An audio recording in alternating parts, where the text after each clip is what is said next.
Hey everybody, it's Luke Gill with Fall Line Builders. Welcome to our Cape Cod project in Spotswood Park here in Richmond, Virginia.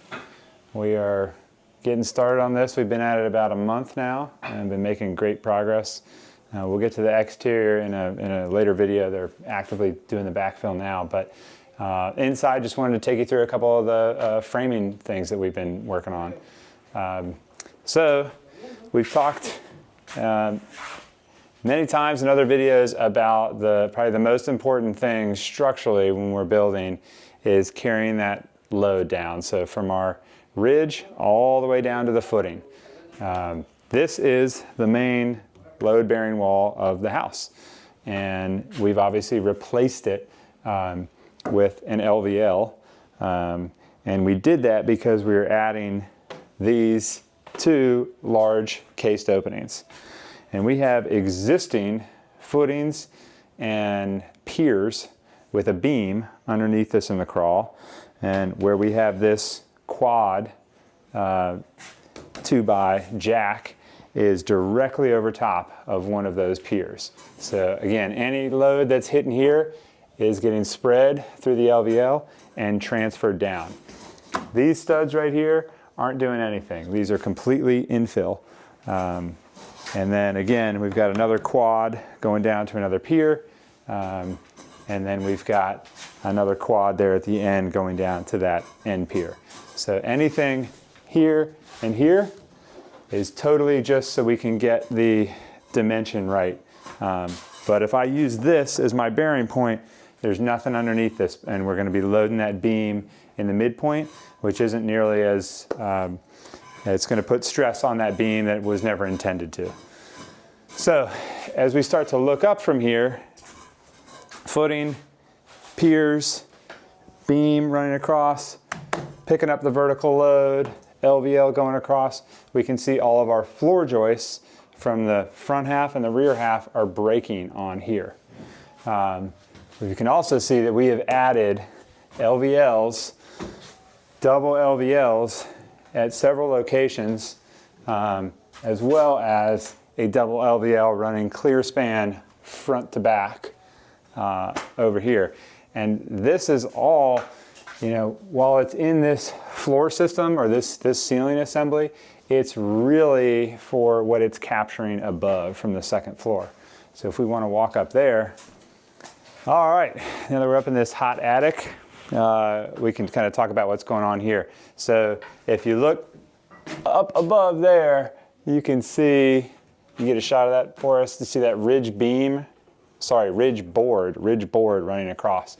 So that runs end to end about 36 feet on this house. And it is not carrying any load down.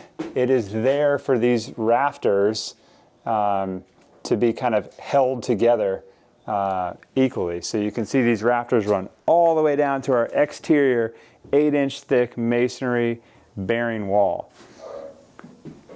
Conversely, on this side, they do the same thing. Now, if you look closely, they're not actually bearing on the masonry wall. We've got like a 2x4 ledger that is on the ceiling joists, which are on the masonry wall, and that's what they're sitting on. But regardless, that load is being transferred down to that wall. And it's all nailed together and tight there. Then we have our collar ties here, which are keeping this triangle in place, so we don't have any uplift. These rafters want to, you know, spread apart maybe during a high wind event. This collar tie is locking that triangle together. We had knee walls at one point, which were further kind of anchoring down. Those are gone, so that we could replace this whole subfloor assembly and do our new framing underneath. Now, what's not pictured is the fact that we have a large 1.5-story addition off the back, and it has to come back in, and the ridge beam in this case has to land somewhere. Now it's going to tie in with the ridge board, but if that was the case, we'd need a post right here, or we'd need a wall mid-span. and that would obviously kill the flow of these bedrooms. So working with our engineer, we're going to upgrade these collar ties, which are a mix of 2x4s, 1x4s, 2x6s, whatever they had extra on site at the time. We're going to replace those all with 2x6. He's got a very specific nailing pattern on both ends. And then we're going to run a wall here that is going to pick up all of that roof load going back on the addition. That all sounds great. But if you're still with me so far, this is not over top of the load-bearing wall that we were looking at earlier. That is over here. So anytime we load ceiling joists or floor joists mid-span, we're going to have deflection. And so that is why our engineer called for double LVLs at key points to avoid that deflection. The reason they don't run the entire span is because there's going to be a closet here. So we're actually going to have a post on top of this right here up to another header, and then back down on a post to this double LVL here. So there's actually zero load in between, which is why the existing floor joists are sufficient. This is an interesting vantage point that we don't often get to see. So the two bedrooms under here, there's really nothing happening. So there's no need to gut those spaces and re-drywall them. We have the ability now, with all this space opened up, you can see what we had. This is maybe R13, but not installed well. I've got like scorch marks on here. There's no air vapor or vapor barrier of any kind. So it was hot up here, and it always was. And what do I have above me? Ductwork, right? Now this is the old ductwork, it's gonna go, but again, you're asking a lot of that ductwork on a day like today when it's 95 degrees outside, probably closer to 120 up here, and we want this to be 68, and so you're asking 68 degree air to maintain that temperature as it flows through a 120 degree attic. That's ridiculous. So all that comes out, and we are gonna create a closed cell foam vapor, air barrier, insulation layer, across this whole roof structure. So anything in here, whether it's knee wall storage, whether it's ductwork up in this little attic space, is going to be encapsulated and in a part of the conditioned space. So that's where our heat loss, that's where we're going to make up the R value in this house. It's an 8-inch masonry exterior wall with 3/4-inch furring strips. Yes, we can get a little bit of an R value if we pull the plaster off and insulate in between those furring strips, but it's not worth the squeeze in that case. Most of our heat loss is not going through that wall, it's up here. So this needed to be done for structural reasons, a little bit extra demo, and we can really make this house perform in an amazing way. But you can see the great example of how this wall, I can tell, is load bearing. I've got my joists that are breaking on either side of it. And this is, just a look at what the lumber used to be. So this is, these are, right now this would be 1.5 by 7 1/4, it'd be a 2 by 8. And this is probably, 1 3/4 by 7 3/4. You can see they're kind of rough cut there at the end. It was just a different quality lumber, different way that it was produced. But all this stuff is in great shape.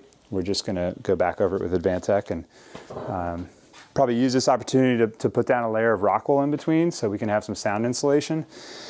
Inspect any of that wiring if it needs to be replaced. We have access to it. We'll do that now.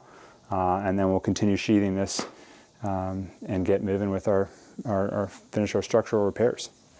Well, as you can see, we have some of the subfloor down, not all the subfloor, so Forrest is going to give me the signal if I'm about to go overboard, so we'll try to avoid that. But if you can kind of see where that old plaster stopped, that's where the floor system came to. So this stairwell was completely enclosed. There's a good chance that there actually was a doorway on it originally, that this house had 2 bedrooms and a bathroom downstairs, kitchen, living room, dining room, and a little utility room, and that might have been enough in the 40s.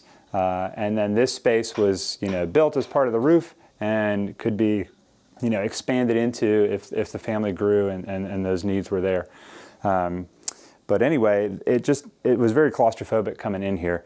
We also had this dormer came out and was boxed down, so we had this flat ceiling here, really minimal clearance coming up. And the architect very, very smartly called for us to open this up. So we're now going to have an open staircase.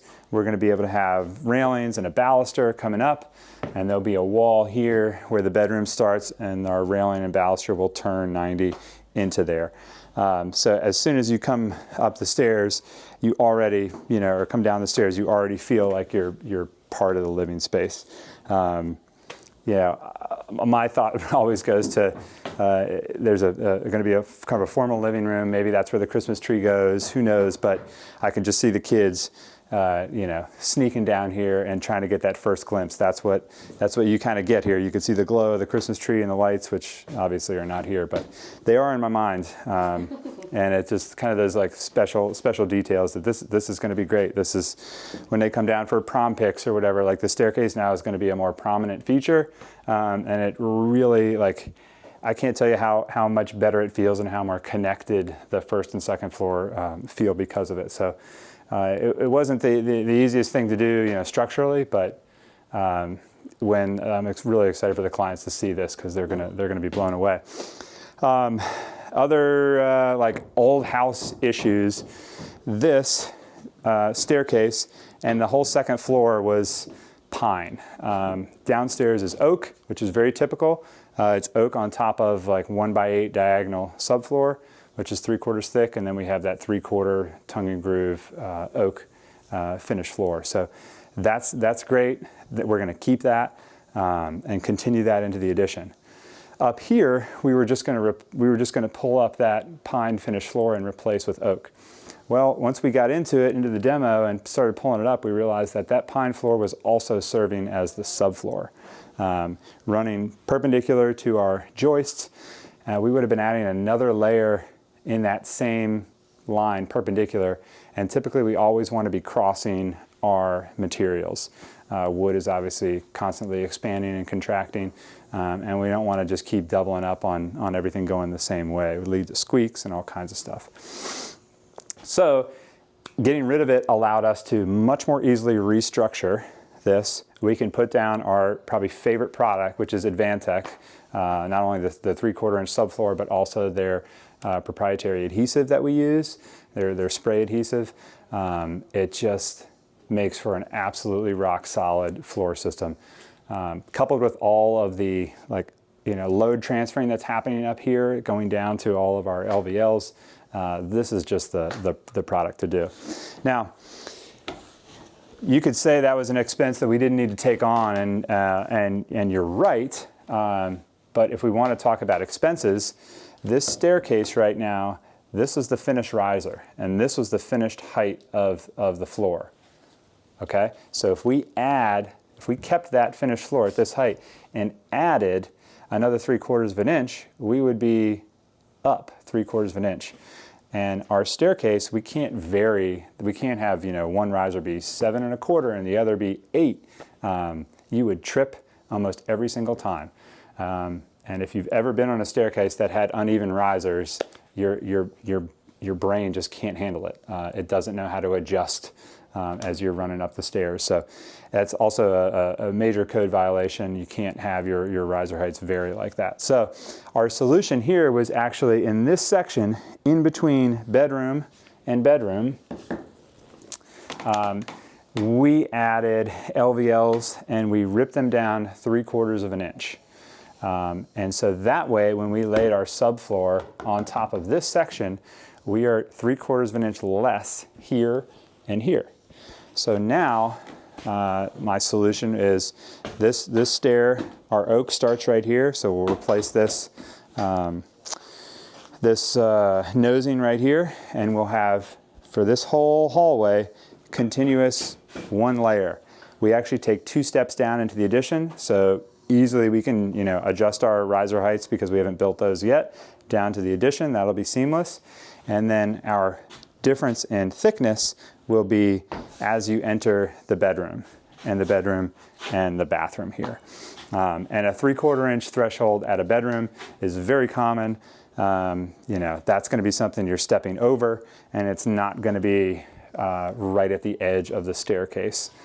So it's safe, and it allowed us to, you know, keep the intent of this project, which is to have that continuous oak flooring throughout the home, but not have to replace the entire staircase, which was, you know, never in the budget and would have put us over the edge. So it was awesome working with our framer to kind of creatively come up with this solution, and excited to show you how it just disappears in the finished stage.